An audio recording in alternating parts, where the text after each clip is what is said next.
the Ain't 10 nobody count. dissing Wilder because I Right, but fuck with Wilder. Wilder's still be loved or whatever. Nobody is disputing what the record shows. We're not talking about what the record shows. We're talking about what actually happened in the fight. Because this is constant people will be talking Yo, about. Smoke. The OG rules The are when Smoke. you long hit the count was corner, the OG like opponent Smoke. goes OG to the Smoke. neutral corner, they right? still talk And that's about when the you do long a OG count count. to Smoke. this OG day. Smoke. Wait, You're OG adding the Smoke. neutral corner in. OG Smoke. Smoke. You can't When the say, opponent gets it's knocked not down, meant to the be opponent 15 has to go seconds. to the neutral corner, What the fuck? and then you do a 10 count, Yeah, right? It's not 10 at seconds. a certain point That's when what it's happens. taking too long.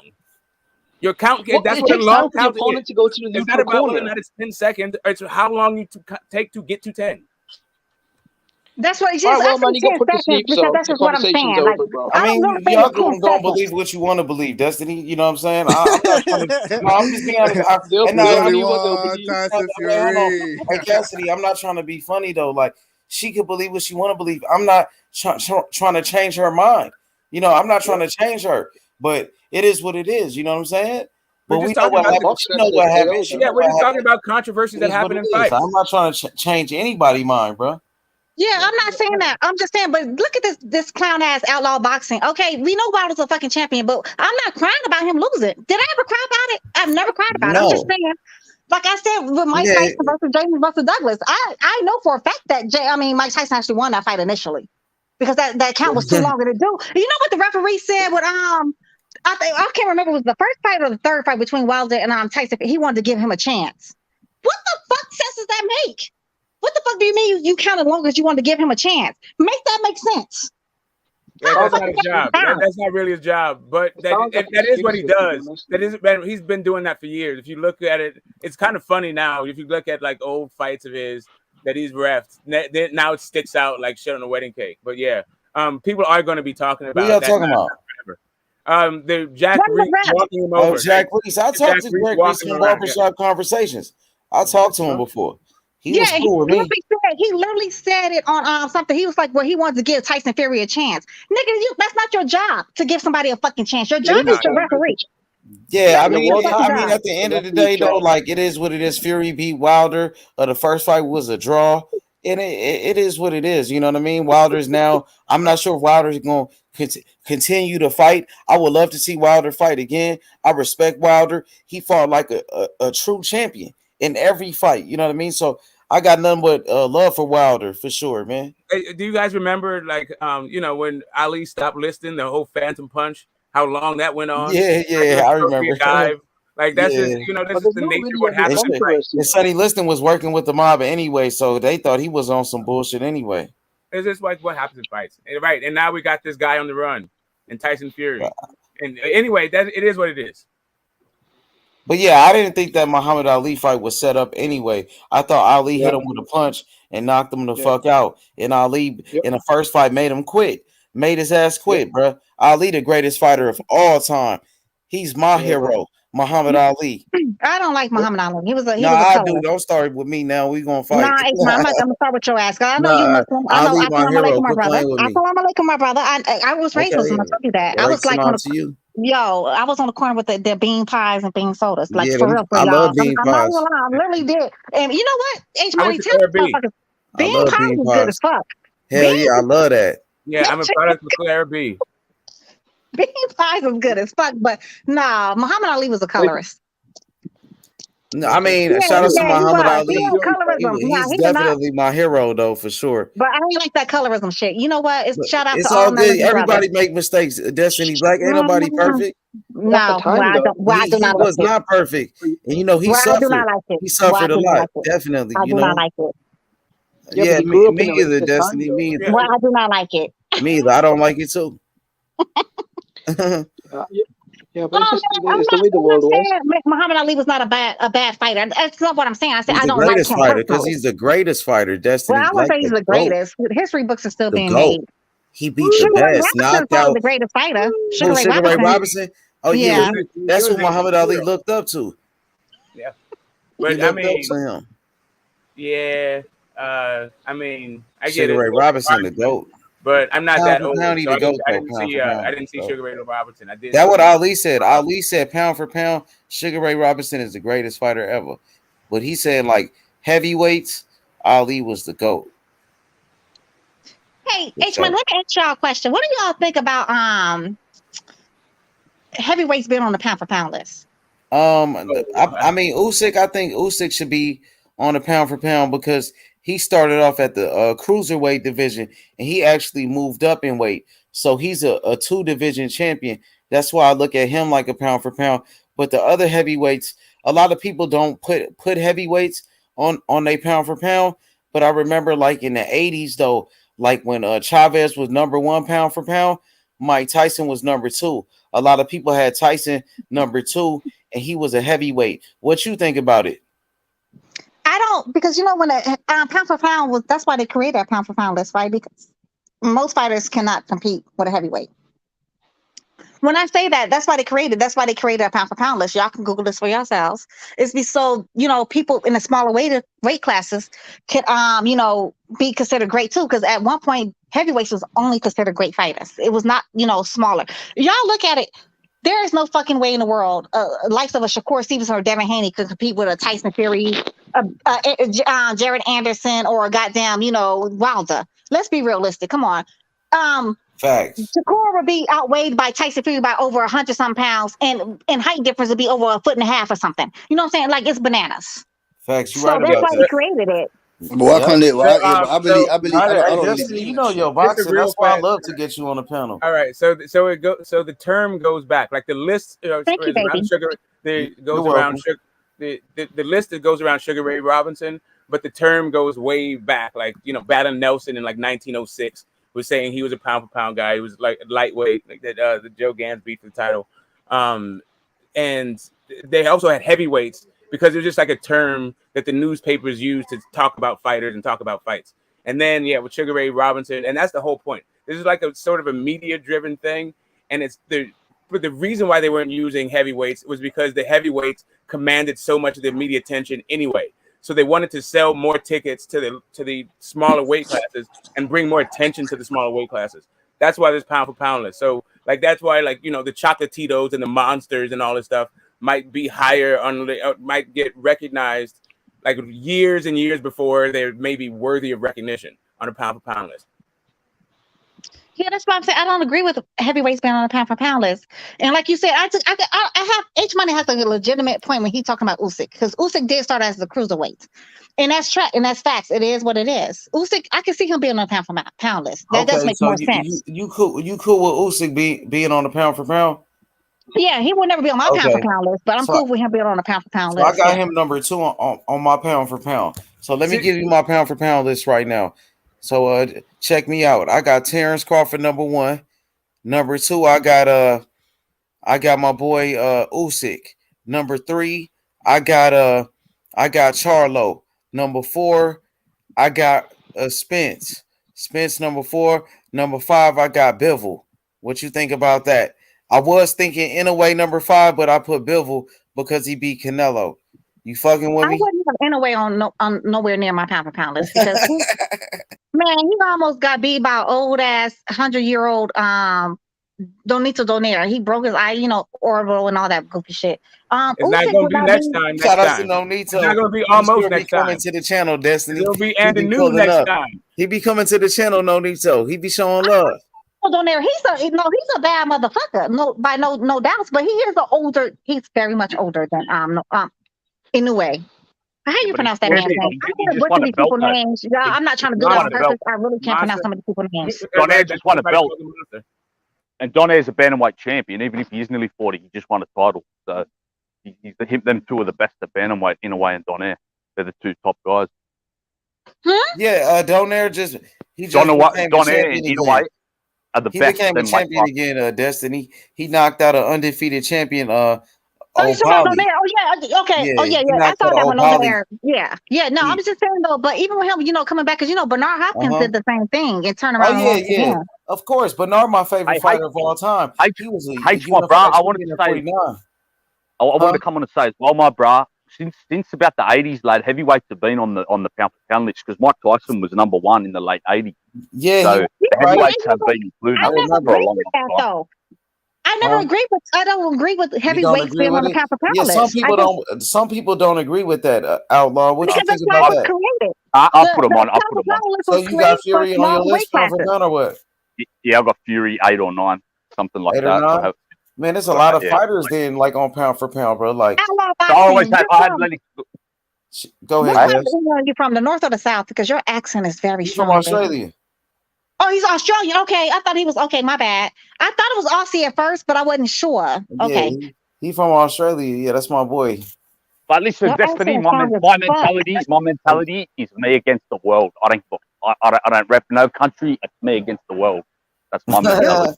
Outlaw. So I'm like, Me against the Accent is world. strong as main fuck. thing I is, can see, barely the main understand thing. anything this man is saying. Mm-hmm. Well, Oh, H money gets me. H money gets me. So. Oh yeah, Yeah, we H already money, know yeah, he got some Outlaw. good ears. You know, I'm look, old. anybody I'm cool with, she cool with, cause she down with Yeah, me. You know what I'm I saying? can't hear She though. down I with the can't. I'm MOB. old. You feel me? I'm an old lady, so forgive me. My ears ain't what they used to be. My eyesight neither. Nah, you ain't no old lady. Shit ain't me. I'm gonna need a walking cane in a minute. A walking Hey, shit. Destiny. I'm an Nah, you outlaw. I'm an definitely ain't no outlaw. old Destiny. lady. I'm an outlaw, Destiny. My main thing is fuck the police. That's what that FPP is. That's my main thing in Okay, this cool. world. Fuck the Well, I'm with the jakes, shit man. too. Fuck the Fuck jakes. the pigs. He That's my going main on. thing. If you say fuck the pigs and agree with that, I'm with you. As long if you're Oh an outlaw, yeah, that's she my don't thing. give a fuck. Yeah, I'm not. I'm anti-establishment to an extent. Now, I'm not ridiculous with it because I do know we need government, and I do know we need, law and structure. We have to have that. Anarchy has never helped any country. It has never. Anarchy is not good. Yeah, for sure. Outlaw. That's my name. She know Outlaw. her That's where boxing though, Outlaw. She know her boxing for sure. My man Bush said, "Fuck But you know profit what, cut." H Money, it's a lot of sexism in boxing, and a lot of Yeah, times you know men I'm don't not with value. that. You know, Well, I know I'm you're not not with H that. Money. I know you're not, but a lot of times men But think I because you're a respect lady, women. I respect yeah, women. That's you how I do run what? my channel. You know what I'm saying? That's why I Yeah. like to have you here, so you can speak your mind. And you know what Thank you, I'm saying? babe. And then you're gonna be people gonna treat you equal right here with me. You know what I'm saying? That's how I do it. 100%, man. Thank you. 100%. It's 100%, man. It's always ladies first, man. Ladies first. You know. It ain't always ladies first. It's all about no. I'm not. You know what? I'm not gonna do that whole let ladies go first and all that bullshit because that's a form of sexism in itself too. No, Because now this feminazi it's just shit, a everybody used to mannerism have a thing, innit? movie. No, it's Yes. feminazi going on too because now it's to an extreme. A man can't even tell a woman she looks nice in a dress now, or Yeah, but that's he's trying to It's be just manners, innit? It's it's a just sexual lot of manners, towards innit? women, her. but right now it's a lot of women that really getting into sports and shit, and especially boxing, and they want their respect. I see a lot of ladies starting up channels and shit and doing their thing, and they know they boxing too. So you got to respect it. You feel me? That, and I know I do. And I respect women's boxing for sure. Yeah, That's what I but want I to don't want to know. be a That's what I wanted to know, feminazi Destiny, either. fam. That's what I wanted to know, Destiny. Why don't you watch women's boxing, fam? I'm just interested. I'm just I intrigued mean, to know, innit? she probably don't know women's boxing. A lot of people really not into it like that. I I'm gonna like, tell you why it doesn't have the same aspect of the yeah, sweet science. Women have not mastered the sweet science. yeah. Clarissa Shields was a different beast. Ann Wolf was a different beast. Layla Ali was a different beast. But overall, women boxers have not mastered the sweet science. It's really a slugfest. But I think If I want to Clarissa see that shit, Shields I can go has watch though. any YouTube I fight. think I think Clarissa Shields, she really is a master boxer, and I She think is. she's Now one of the she's best. different. She's a different animal. She's a different animal. That's what I'm saying. It's select Exactly. few women boxers, but overall it's a slugfest. I don't want to see a fucking slugfest. Yeah, I mean, women's boxing. If for those that like it, watch it. If you don't like it, you don't have to watch it, and that's that. And we shouldn't have to, try to tear somebody down because they don't like it and shit, and trying to drill them. I'm gonna drill this person because they don't like women's boxing. Nah, man, fuck all of that. If you like it, like it. You know what I'm saying? It is what it is. I That's how I feel. truly love the sweet science. I'm a sweet science person. I truly Watch love what the you sweet want to watch. science. You feel me? And that's why I don't get I'm into not like here to people like, tell oh, I anybody love this what to fighter because watch, he's a bro. knockout artist. That's why, honestly, as much as I love my boy Wilder had no boxing skill. He did Oh, not understand he the was sweet decent science. though. He was. He No, was cool. he had that mighty right hand now. Let's not get it twisted. But Yeah, he did 1-2. not have boxing skills. He did not understand the sweet science. He was. I mean, yeah. I mean, he was a Let's late be real. starter. He started off late though. Destiny, He like did. No, I he do did that agree with you, boxing but so late. did Sergio Martinez. So did Sergio Martinez, though. He understood the sweet science still, though. You can't take that away from him. Sergio Martinez was he was a technician in that fucking ring. I don't think Wilder Wilder was was not a that technician. bad, like how they make it seem to be. Wilder was better in the Olympics. If you look at Wilder, he could actually box behind the jab. He regressed when he Well, turned the pro. is totally different than actual professional. It's a whole different ball game. It's totally. Yeah, but that's what I mean. So he was forced to box more. So he used to box behind the jab, and he had more skills. If you look at Wilder amateur, he actually could box behind the jab, and he could move more fluidly. But when he turned pro, they based everything on his power. Exactly. Wilder was a beast, though. I ain't gonna lie, man. Wilder was fucking people up, though, for sure. Yeah, and when you're knocking out more than 40 man or whatever it was, why are you gonna and then the only person he lost to was Fury, who's the baddest motherfucker Fury. out of everybody. Fury Exactly. motherfucker. I still And like he to was me, fucking man. Like, Fury up in that motherfucker too. He dropped Fury like 3 times in that bitch. 4 times in those fights. Yeah, but the sound, the glove made like hitting Dominic Brazil. Like that thing just went, that's like a shotgun. That sound like a sauna free, like a but shotgun. that sound like a sauna free, but oh yeah, Wilder. That was Wilder at the top of the game. That's when Wilder you know what I didn't have mean? no business gaining all the weight he did. Wilder's just he's his best at 212, pounds. When he started heavy weightlifting, anybody who knows boxing, we all know boxers should not be heavy weightlifting. That just does not even go together because you have to have long linear muscles. We all know short compact muscles does not work for boxers. It just doesn't. Long linear muscles work. The more you're athletic, the better it works for you. But Wilder can't fight no Fury. Wilder can't fight no Fury at no 215. He can't fight no Fury at no 215. But he won the first fight. If most of y'all say y'all believe Wilder won the first fight before him a Fury. Hold on, let me respond. Definitely. Hold up, Butch. Hold up. He ain't won no fight. I did think Wilder won the first fight. I thought it was a 7-5 fight, bro. I thought he won. Yeah, but that would still make it a draw then, brother. That would still make it a draw, brother, boxing, if you had a 7-5. Or are you saying 7-5? Fight. You know what? Boxing is all about opinions, right? That's this man's opinion. Let him have his opinion, Outlaw. Let him have his opinion. Let him be great. Go ahead, but he baby. said 7-5. Wait a minute, brother. Did you say 7-5? Let me ask you. Are you saying 7-5 Wilder or 7-5 Fury, bro? Are you saying 7-5 Wilder or 7-5 Fury? I said 7-5 Wilder. Okay, cool. Then you have Wilder win. I count those 2 knockdowns. Cool. I get you, bro. I thought you said 7-5 Fury. So I'm saying it would still be a draw if you had a 7-5 Fury. But if you got a 7-5 Wilder, yeah, that's your opinion. But the record shows that he didn't win one. I see why they gave it a draw. I don't know how the fight was a draw. I actually had it a draw. That's what I scored it. I had it a draw. That's what I did have it. And that's okay because, like I said, I thought Horn beat Pacquiao, and H Money disagreed. Nah, Pacquiao got robbed. I you think so, but I don't think so. Honestly, I truly do not think he got robbed. Well, Destiny, I am a Pacquiao fan though, so you know what I mean. I like Pacquiao, so that makes sense. So I gotta watch the fight again. Let me watch it again. But most people thought he got robbed in that fight, right? Outlaw, you thought that was a robbery? I think he did, bro. A lot of people thought it was a robbery. Yeah, I think he got robbed, bro. I had to go back and watch that fight. That's an old time fight. I gotta go watch that shit. And I understand people saying they want to see knockouts and shit like that, but the art of boxing is y'all all can we all agree boxing is a chess game, right? The art of boxing is to hit and not get hit. Right? Hey, good lad. No, if you get a knockout, by all means, that's spectacular. But the whole art of boxing is to hit and not get hit, and to outmaneuver your opponent. That is true. That's what it used to be. To outmaneuver your opponent, right? But boxing fan, we all want to see wars, though. That's I don't like that, but that's what I'm saying. That's not sweet science then. So that's just literally brawling. So we're brawling. I don't like brawlers. I've never liked brawlers. Although Mike Tyson was more of a puncher boxer, and that's what I feel like Tank is. Tank is a puncher boxer. He's a puncher first, and he's a boxer second. But I will give Tank his credit when credit is due because he did start boxing when he hurt his hand in Isak Cruz fight. So I got to give that man his credit because it's due because he did. He started boxing. He started fighting off his back foot and shit, which he had never done before ever. He started fighting off his back foot. He started maneuvering. He started turning him. So I have to give that man his credit. No, Tyson was still a boxer.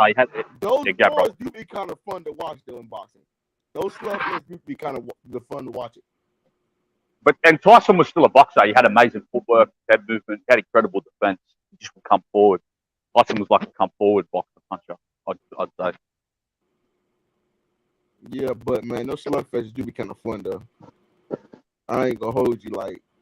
That's what makes like really boxing fans those good fights.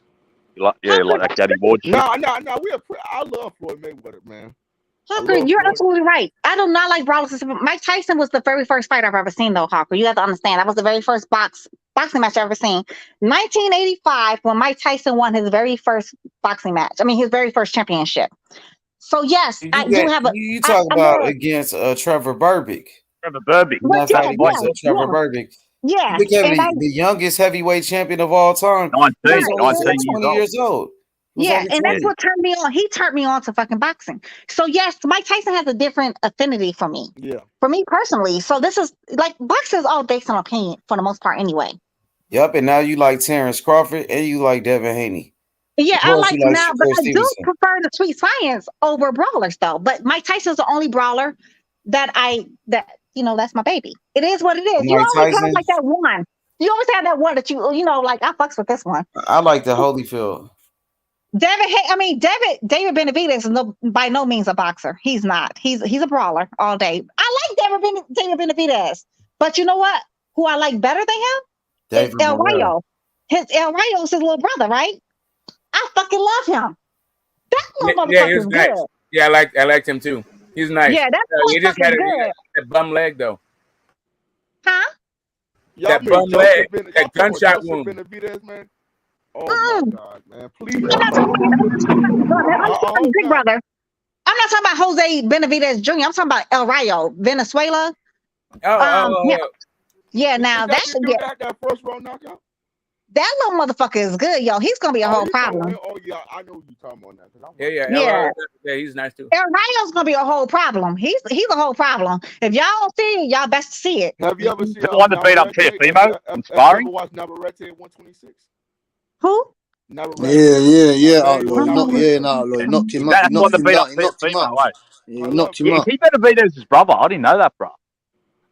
El Rayo, I'm not sure about that, but I'm not sure. I know he only got one, bro. I think he only got one. Didn't Miss Destiny just say that was his brother? I thought that's what she said. Is that right? What's his name? El Rayo. Yeah, El Rayo is his little brother, but not biologically. Biologically. Yeah. But he's been raised with them. He's been living with them since he was like 9 years old, right? H money, y'all. I think so.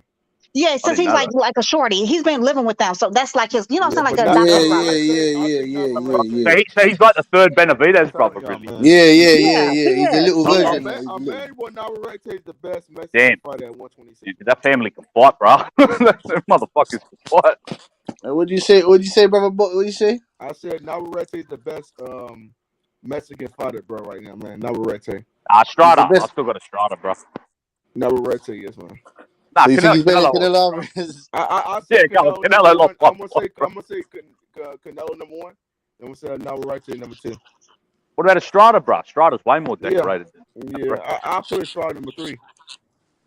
So what about Vargas, man? Vargas a monster, you know.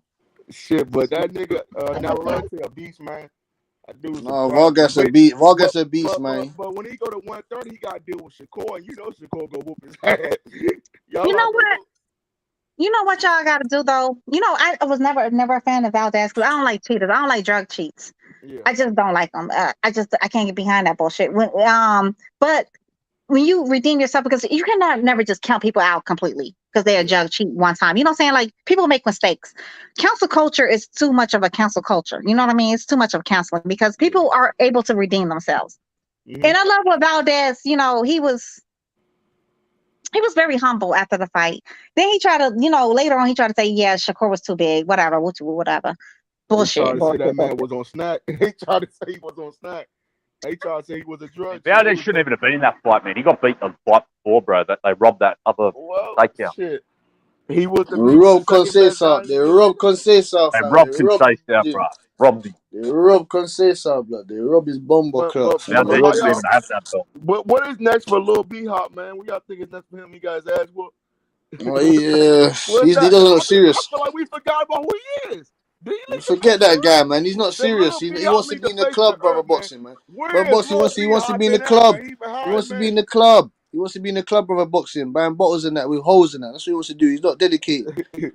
I'm telling you, that's what he wants to do. Judah, bro. He like the next Sam Judah, bro. No, He not even Zab Judah, bro. Nah, he ain't Zab Judah, bro. He didn't nowhere near, brother. Judah, Nowhere. bro. You think Zab Judah's getting beat by no fucking Hector Garcia? That nigga, Hector kind of Garcia. remind me of Zab Judah, bro. Like when Zab he was Judah was coming up, a killer, I bro. thought that nigga was like the next Zab Judah, bro. No. Zab Judah was a killer in his prime, bro. He's nowhere near that level. He was, bro. But you know what happened to Zab Judah? He did the same thing as B-Hop. Started going to those clubs. That's where all his losses came from, bro. Yeah, he was slow. Yeah, he lost across the zoo, but he was dedicated. Shakur Stevenson is like a prime Zab Judah in his prime, bro. I think Shakur might be a bit more skilled, to be honest. Yeah, thank you. I was about to say, honestly, I see what he's saying. I do see what he's saying, but yeah, he's a lot more skilled. No, than the guy. Shakur Stevenson reminds me of Pernell Whitaker. No, Shakur Stevens is way more disciplined than a Zab Judah. That's what Zab Judah had the goods to be great. Zab Judah did not have the discipline because if y'all ever watched that fight between him and Floyd, he was whooping Floyd ass on the route to Tudor for the first 4 rounds. He was giving him part because he's a southpaw. You know, Floyd. Yeah, but Floyd adjusted walking down. He's the only person to officially drop Floyd. Let's be realistic. He did. He actually dropped Floyd, but they didn't count as a knockdown. But he was whooping Floyd ass on the route to the Tudor for the first 4 rounds. But you got to remember though, Floyd said he was a 4-round fighter. Yeah, and Floyd adjusted. Floyd put the high guard on. He was a 4-round fighder. That's why he adjusted. I didn't hear what you said, honey. Floyd said he was a 4-round fighter. Floyd was saying he was 4 rounds. And Floyd adjusted. He put the high guard up and started walking Zab down. Zab Judah kept up with the same pace he was doing the whole. He would have been the only person to probably beat Floyd. Yeah, he just did not have the discipline. Zab Judah was not disciplined. Man, Zab Judah probably a way better fighter. And that's another reason why I think my boy Bud is gonna beat One Eye Willie is because Spence is not disciplined like. And Zab Judah's not the only one to drop. Bud lives a fighter lifestyle. Spence does not. Spence does not live a fighter lifestyle. Bud does. But just you gotta give him credit though. He is a dog, man. You know, and I love Bud, but come on, man. He is a dog. I guess Spencer's credit. He is a dog. Like y'all, for real, he is a dog. And like I agree with H Money, he is. I have to give him pound for pound on welterweight as a welterweight. He's number 1 on welterweight. Welterweight, he's number 1 on my pound for pound list. He's number 2. He's behind Bud. It is what it is. Destiny. Zab Judah's not the only one to drop Floyd Mayweather, you know. He is the only one. Yes, he is. Who else dropped him? I must have missed it. Carlos Hernandez hit him with the left hook in the 6th round. Carlos Hernandez hit him with the left hook. No, he broke his hand. That's a volunteer. But they that's kind of the drop. But he broke his hand. He hurt his hand and he dropped. That wasn't really a knockdown. I remember that. He hurt his hand. But he dropped though. Yeah, he get called a drop. Hold on, say that shit with your chest, niggas. Say that shit with your chest again, please. Thank you. Floyd did get dropped in the fight. He got dropped, fam. So I don't think. I think Zab Judah's the feet got tangled because of the southpaw stance. You can see it. He went down. Got dropped by Carlos Hernandez. Listen. I'm not saying that. I understand it couldn't be called a knockdown. I'm just saying that I feel like that it was because a punch was thrown, but I feel like their feet got tangled. No, Floyd was legitimately knocked down by Carlos Hernandez, though, right? Yep. But it was because his hand got sore, bro. He dropped his hands to the canvas. Yeah, so it's a drop in it, outlaw. Yeah, they count it as a drop. If the glove touched the they counted it. They did count it. Yeah, so he got dropped. That means you got dropped. Hold on. I thought you were talking about the voluntary knee. He broke his hand in a fight and he took a knee. And that's the only time he got dropped. But it's still a knockdown, bro. You can't, get the smoke. No, but it wasn't. Hold on a second. You guys keep mentioning the fighter as if he knocked Floyd down. Floyd hit you. No one said that, Smoke. Okay, I just wanted to confirm a fact. Still officially a knockdown. Yeah, I wanted to confirm a fact. I don't know why you guys are so. I don't know why you guys are Smoke. I wanted to confirm a fact. Guys, I'm not jumping in while you're talking. No, I don't want to jump into nothing. I just wanted you to know that but I don't want you to jump in at all. I just want to say what I got to say. There's nothing to jump in. There's nothing for you to. There's nothing for you to jump in. No, there's nothing for you to jump in. I just confirmed the fact. Silence me, bro. Please stop trying to silence me. I'm just trying to talk about what happened in the fight. Hey, Cassidy be always in the middle of some shit. Cassidy be starting shit. All I'm saying is, y'all be starting Floyd hit a guy, broke his hand, and took a knee. Yeah, we know that, Smoke, but I'm just confirming the fact, Smoke. I'm confirming the fact. Let me respond.